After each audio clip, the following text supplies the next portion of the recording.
Hello everyone, this is Lucas from Enterprise Repair and Automation Edmonton coming at you from this catastrophe in my truck camper. And what I'm doing today is I'm refilling my beanbag today with some expanded typo polystyrene. And styrofoam is a trade name, I guess, but this is typo expanded polystyrene. You can use a lot of different things to fill beanbags. But you got to be careful about. You got to know what's in your beanbag. There's fire issues and all this kind of stuff that you got to take into consideration. Is that this stuff melts in a fire, and then, you got to be really careful with your beanbag depending on what you fill it with. The best two types of fillings that I find are the typo styrofoam, even though it's kind of a fire issue, I think, and the other one is underlay.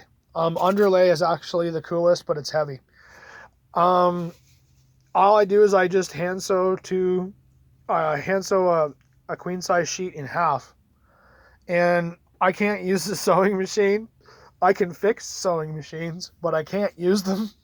And it's just pretty cool because sometimes they make me some money, but at the same time I cannot use a sewing machine. If you know somebody who has a sewing machine, you're in there. You can get this done really really fast. But for me, I hand sewed this whole thing together. All my work I usually do is hand sewed. I kind of like it, but it takes about a day to sew a whole thing together. It doesn't have to be pretty. And the reason why I choose a king or a queen size sheet is because if you sew a queen size sheet in half and you go buy a king size comforter and you cut the one end of the comforter open so that you can pull all the stuffing and everything else and make basically a big pillowcase, and you can slip your whole beanbag into that king size comforter, and then you'll have a exterior protector for your beanbag, and it'll cover up all your hand sewn stitches that look like crap and whatever else. So the inner bag isn't really like how you get it together, doesn't really matter. As long as it stays together and will hold the styrofoam, it doesn't matter if you hand sew it or machine sew it or however you get it together. Hey, if you found it another way, please leave it in the comments below. But as long as you get it together, you can stuff it with a typo styrofoam, or like I said before, the underlay was the best. That was the one that got stolen. Then you're in there. You got yourself a really good bag, and you can buy a queen size sheet at like a thrift store for like $3.